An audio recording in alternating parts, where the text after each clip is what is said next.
E a partir de hoje, você vai conferir aqui no programa uma série de reportagens especiais sobre um dos maiores e mais eficientes projetos de confinamento do Brasil. A nossa equipe passou vários dias estudando o processo produtivo de uma fazenda localizada na região de Barretos para entender como este pessoal consegue atingir altos índices zootécnicos e isso servir de exemplo para quem pretende ganhar mais dinheiro com a terminação intensiva com boi totalmente fechado em baia. A fazenda, pessoal, é esta aqui, ó, a Agropastoril Pascoal Campanelli. É um trabalho familiar feito a várias mãos, altamente tecnificado e profissionalizado e que deve fechar esta última safra em mais de 100 mil bois engordados em confinamento. De estrutura robusta, a propriedade é alvo de muitos estudos, pesquisas e experimentos em todos os pontos de vista, social, econômico e ambiental. E nesta primeira reportagem, veja a importância da rastreabilidade, de uma recria eficiente e da tecnologia com uso de drone na implantação de áreas de pastagens. Bora lá conferir? Pode rodar.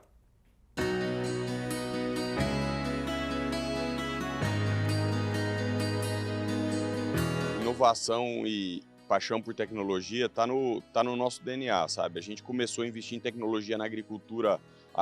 A onda tecnológica da agricultura ela foi um pouco anterior à da pecuária, né? No Brasil inteiro e não foi diferente aqui no grupo. Então a gente começou a investir em piloto automático, GPS, lá atrás em 2007.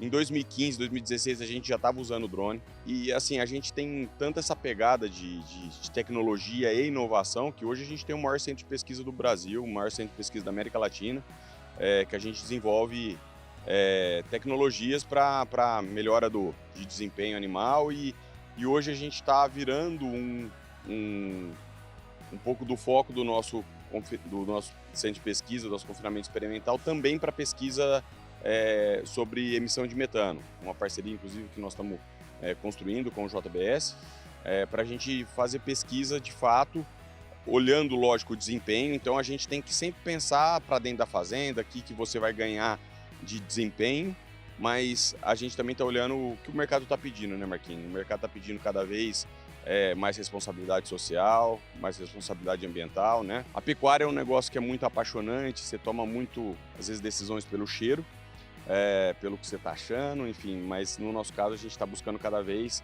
tomar decisão baseado em dados, baseado em números, a gente ter mais certeza do que a gente está fazendo. Seguramente um dos confinamentos mais modernos do Brasil.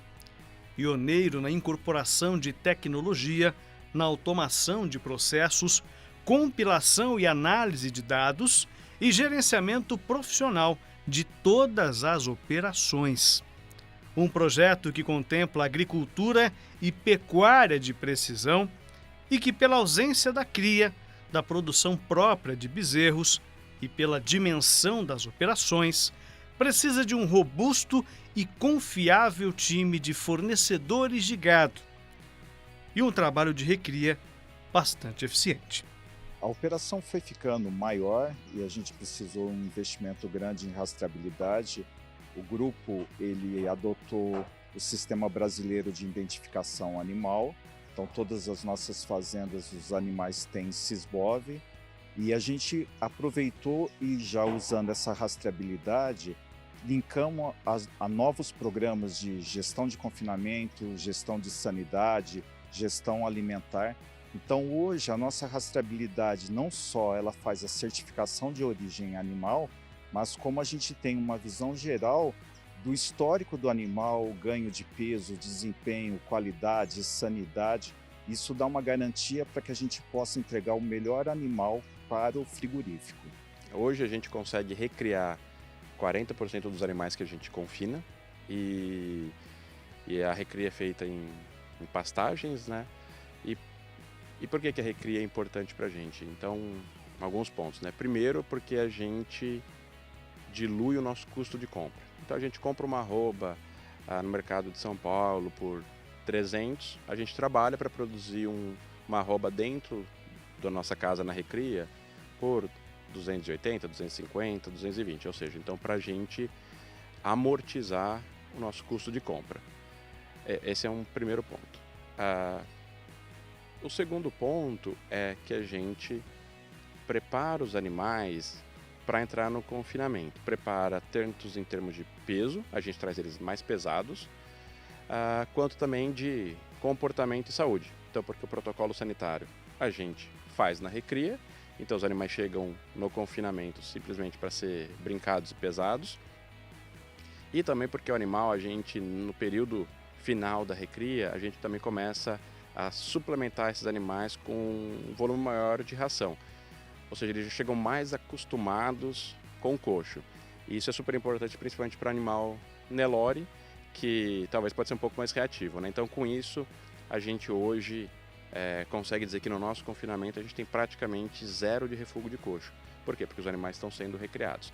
E mesmo os que não são recriados na nossa fazenda, a gente trabalha eles 10 dias antes num pasto para justamente estar acostumado com o novo ambiente. A gente consegue imprimir uma taxa de ganho na recria boa, e quando eu falo de uma taxa de ganho boa na recria, estou falando de 1,2 kg por dia, sem afetar o desempenho no confinamento.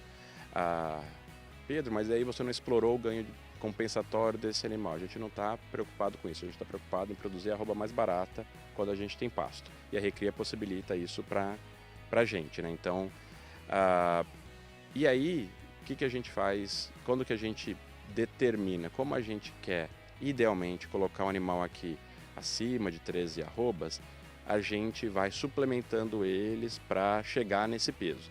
Então, nosso período de recria não é um período fixo. Então, tem boi que vai ficar na nossa recria por somente 60 dias, tem boi que vai ficar na nossa recria por 180 dias. Isso vai ser a dependência do peso que ele entrou lá e, obviamente, a época do ano. Por quê? Porque no verão, a pastagem está verde e a gente tem capim, além de qualidade, a gente tem mais quantidade. Na época do inverno aqui do Sudeste, onde é época seca, você diminui crescimento ou praticamente não tem crescimento de capim, a qualidade cai muito. Então a gente tem que suplementar mais. Aí, obviamente que o nosso custo sobe. Então aí a gente faz a conta, é melhor colocar esse peso no pasto ou melhor colocar esse peso no confinamento? Se a conta do quilo produzido for melhor no confinamento, ele vem para o confinamento.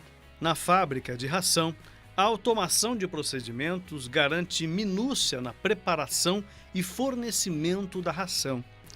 Nas linhas de coxo, os indicadores garantem a assertividade do ponto do boi para o abate. A gente trabalha com 2 sistemas que são distintos um do outro, né? Só que eles se conversam. As informações, eles trocam informações, né? A gente consegue uma eficiência melhor quanto na fabricação quanto na distribuição desse ingrediente, dessa dieta depois total. E conseguimos também otimizar o tempo de distribuição e de fabricação.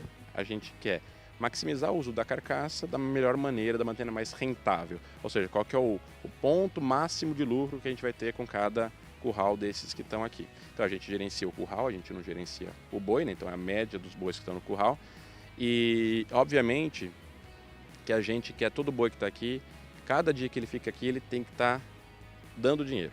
Que no dia que ele está deixando de dar dinheiro ou está menos R$1 por boi por dia, é a hora da gente abater ele. Então a gente quer levar ele até o ponto máximo econômico. E isso é uma influência entre os custos, custo operacional e custo de comida, e também com o desempenho. Obviamente, se o desempenho for maior, ele pode ficar mais tempo. Se o desempenho estiver caindo, menor, ele tem que ser mandado para o abate. É inegável que o trabalho realizado pela Agropastoril Pascoal Campanelli é um dos mais tecnificados do Brasil. Não só pela tecnologia, pela inovação, pela sustentabilidade das ações, mas pela sinergia entre essas áreas, gerando maior produtividade e rentabilidade numa economia circular. Prova disso, por exemplo, é a utilização de drones na implantação de áreas de pastagem recentemente, o que trouxe economia, investimento com sementes e a otimização do resultado na área implantada. Então é um drone que levanta com 50 kg de payload, então ele consegue levantar com 50 kg de semente. E a gente conseguiu, inclusive, a gente fez alguns ensaios esse ano, uma redução na ordem de 40% da dose de semente por hectare, com o mesmo stand, com a mesma qualidade, porque o drone, vão ter imagens aí para a turma ver, ele tem um poder de empurrar a semente para baixo. O ar empurra para baixo, então você tem uma qualidade de distribuição muito superior ao que a gente tinha um equipamento a lanço, por exemplo, né? Então, e eu acho que nem você fala assim, trator era uma coisa que evolui mais ou menos igual avião, igual um carro. É lógico que tem uma evolução, mas você vai ter uma tela melhor e tal, mas agora o Vant e os drones estão evoluindo que nem um celular. Então, a gente tem o iPhone 13 um ano, o 14 o outro, e o drone está mais ou menos nesse aí. A gente começamos usando o drone com 10 litros de capacidade, hoje nós estamos para 50, né? Então, capacidade operacional muito superior. Então, e eu acho que não vai parar por aí, vai vir coisa muito... É um trem que vai ter evolução muito rápida, sabe? Eu acho que a gente percebe que a evolução é muito rápida, tem muita gente trabalhando com isso. E eu acho que daqui em diante vai ser uma tecnologia de campo que você vai numa fazenda, vai ter o drone e o trator, vai ter os dois lá, vai ser super comum, eu acho.